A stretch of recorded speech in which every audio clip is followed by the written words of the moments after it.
ইব্রাহিম আলাইহিস সালামের পিতা সম্পর্কে আল্লাহ তাআলা কুরআনুল কারীমের মধ্যে বলেছেন। কুরআনুল কারীমের সূরাতুল আনআম সূরা নম্বর 6 আয়াত নম্বর 74 আল্লাহ তাআলা বলেন, وَإِذْ قَالَ إِبْرَاهِيمُ لِأَبِيهِ آزَرَ أَتَتَّخِذُ أَصْنَامًا آلِهَةً إِنِّي أَرَاكَ وَقَوْمَكَ فِي ضَلَالٍ مُبِينٍ।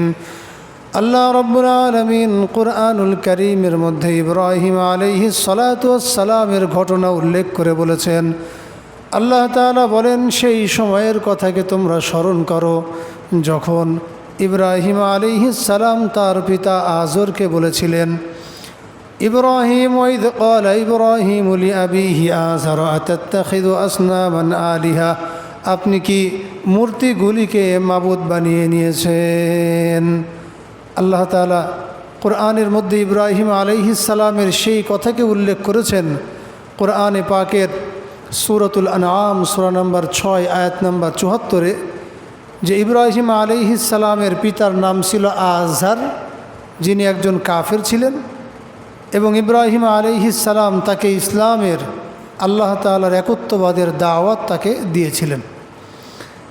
এক পর্যায়ে পিতা যখন তার সন্তানের দাওয়াতকে অস্বীকার করল, তখন তার সন্তান ইব্রাহিম আলাইহিস সালাম তার পিতার সাথে একটা ওয়াদা করেছিলেন। ওয়াদা হলো এইটা যে আমি আপনার জন্য আল্লাহ রাব্বুল আলামিনের কাছে মাগফিরাত, ক্ষমার দোয়া করব।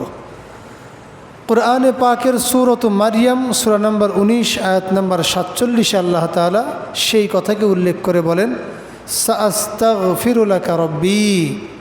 ইব্রাহিম আলাইহিস সালাতু ওয়াস সালাম তার পিতাকে বলেছিলেন, আব্বাজি সাআস্তাগফিরু লাকা রব্বি, আমি আমার প্রতিপালক আল্লাহ পাক রব্বুল আলামিনের কাছে আপনার জন্য, আপনার ক্ষমার জন্য আমি তার কাছে দোয়া করব। কাফের পিতা সন্তান মোহাব্বতে ভালোবেসে যখন ইসলামের দাওয়াত পিতাকে যখন দিলেন, পিতা দাওয়াতকে অস্বীকার করলেন, কিন্তু সন্তান বললেন যে আপনি দাওয়াতকে অস্বীকার করেছেন, কিন্তু আপনার ক্ষমার জন্য আল্লাহর কাছে আমি দোয়া করব। আল্লাহ রাব্বুল আলামিন একটা পর্যায়ে গিয়ে ইব্রাহিম আলাইহিস সালামকে জানিয়ে দিলেন যে ইব্রাহিম, তোমার যে পিতা, সেই পিতা আমার দুশমন, আমার শত্রু, এবং মৃত্যু পর্যন্ত সে ইসলাম গ্রহণ করবে না।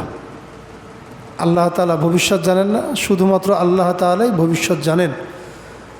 আল্লাহ রাব্বুল আলামিন এই কথাকে উল্লেখ করেছেন কুরআনুল কারীমের মধ্যে। কুরআনুল কারীমের সূরাতুত তাওবা সূরা নম্বর 9 আয়াত নম্বর 114 আল্লাহ তাআলা বলেন, ফালাম্মা তাবায়্যানা লাহু আন্নাহু আদুউল লিল্লাহি তাবাররাআ মিন। কুরআন মাজিদের মধ্যে আল্লাহ তাআলা বলেন, যখন ইব্রাহিম আলাইহিস সালামের কাছে স্পষ্ট হয়ে গেল তার পিতা আল্লাহ তাআলার দুশমন, ইব্রাহিম আলাইহিস সালাম জানার পরে যখন বুঝলেন মৃত্যু পর্যন্ত তার পিতার কপালে আর ঈমান নসিব হবে না, ইব্রাহিম আলাইহিস সালাম তার পিতার সাথে সমস্ত সম্পর্ককে ছিন্ন করে ফেললেন। আল্লাহ তাআলা বললেন, ইব্রাহিম আন্নাহু আদুউল লিল্লাহ, সে হলো আল্লাহর দুশমন, আমার শত্রু। তাবাররাআ মিন, ইব্রাহিম আলাইহিস সালাম তার পিতার সাথে যে সম্পর্ক ছিল, সম্পর্ককে ছিন্ন করলেন। কার মোহাব্বতে? আল্লাহ তাআলার মোহাব্বতে। কিয়ামতের দিনে যখন ইব্রাহিম আলাইহিস সালামের পিতা যখন কবর থেকে উঠবেন, যখন কিয়ামতের দিনে দণ্ডায়মান হবেন, এই হওয়ার পরে ইব্রাহিম আলাইহিস সালাম তার পিতার জন্য আল্লাহ তাআলার কাছে সুপারিশ করবেন। বুখারী শরীফের 3350 নম্বর হাদিস। এই হাদিসের মধ্যে আল্লাহ রাসূল সাল্লাল্লাহু আলাইহি ওয়াসাল্লাম কিয়ামতের ওই ময়দানে পিতা, পুত্র এবং আল্লাহর যে কথা, এই কথাকে উল্লেখ করেছেন। ইব্রাহিম আলাইহিস সালাম তার পিতার জন্য আল্লাহ তাআলার কাছে যখন সুপারিশ করবেন, পিতার জন্য, পিতাকে বাঁচানোর জন্য আল্লাহর আযাব থেকে, আল্লাহ রাব্বুল আলামিন তখন ইব্রাহিম আলাইহিস সালামকে বলবেন ইন্নী হাররমতুল জান্নাতা আলাল কাফিরিন। ইব্রাহিম, আজর তোমার পিতা হতে পারে, কিন্তু ঈমান না নিয়ে মৃত্যুবরণ করার কারণে আমি, আল্লাহ তাআলা বলবেন, নিশ্চয়ই আমি কাফেরদের জন্য জান্নাতকে হারাম ঘোষণা করে দিয়েছি।